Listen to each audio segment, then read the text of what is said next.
Only civilians కంటే ముందు ప్రభుత్వ అధికారులైతే అధికారం ఉంటుంది. వాళ్ళు ఎక్కడ అంటరాంతరం జరిగినా వివక్ష ఉన్నా ఏమున్నా వాళ్ళ బాధ్యత కాబట్టి వాళ్ళు ఈ సమూహంగా ఉండే వాళ్ళని మేము కోరుకుంటున్నాం.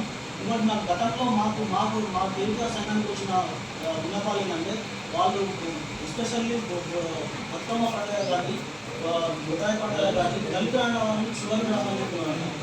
ఉన్న వరకు వాళ్ళ పిల్లలు కూడా రానివ్వడం అనేది వాళ్ళు మీ దృష్టికి తెలియకపోవచ్చు కానీ మా వ్యవసాయంలో తరఫున మాకు చూడడం జరిగింది. కాబట్టి మీరు అందరి సమక్షంలో ఇదే నుంచి ఇట్లే దేవాలయ ప్రదర్శన చేస్తే మాకు మంచిగా కోరుకుంటున్నాం.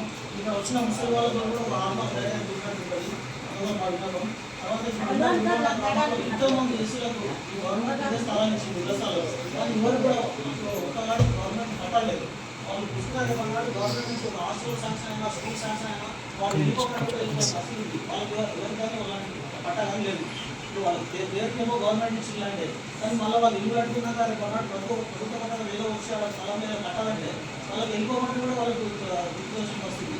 కాబట్టి వాళ్ళు తరఫున మేము ప్రభుత్వ అధికారులు కోరుతుంది ఒకటి వాళ్ళ బకాయిని పట్టాలు కల్పించండి.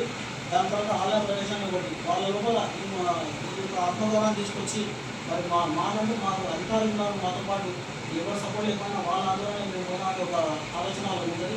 ఇంకొకటి ప్రతి ఒక్కసారి మీరు ఏ విలేజ్లో ఇంతకుముందు మేము ఎంఆర్ఓ ఆఫీస్ గారు కూడా మేము సమీపంలో చెప్పాం, ప్రజెంట్ ఎంఆర్ఓ గారు కూడా చెప్పాం.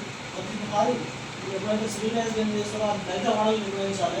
ఈ అందరి మధ్య 4 గోడల మధ్య ఉంటే ఇలా ఎవరికి తెలియదు ఈ కార్యక్రమాలు ఈ సమూహాలను